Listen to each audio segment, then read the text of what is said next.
Hello, welcome back to Golden News. Finland and Sweden will become targets for Moscow if they join NATO, warned the Russian ambassador in Stockholm. After their accession, the total length of the borders between Russia and NATO will almost double, Ambassador Viktor Tatarintsev said on Tuesday. If it still seems to anyone that this will somehow improve Europe's security, rest assured that the new members of the hostile bloc will become a legitimate target for Russian retaliatory measures, including those of a military nature, he added. Russia has repeatedly threatened the Nordic pair after they submitted bids to join the Western military alliance last May, following the outbreak of war in Ukraine. Though closely allied with NATO for more than 2 decades, the two were not formal members of the military alliance, and public opinion was firmly against joining.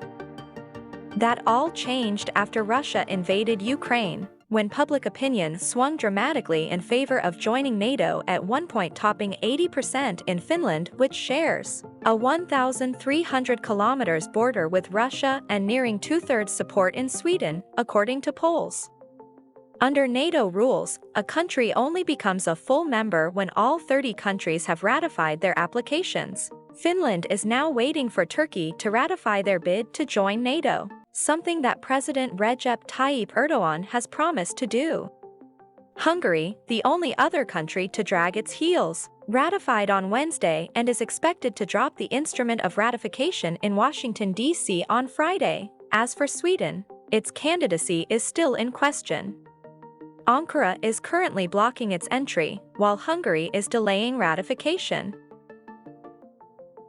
Both countries are widely seen as biding their time to extract political concessions from Stockholm, and in the case of Hungary, from the EU, while Turkey also hopes to leverage advantageous access to military programs from the US. Russian ambassador in Stockholm, who was born in Kherson in present-day Ukraine, Sweden is taking a step into the abyss by wanting to become a member.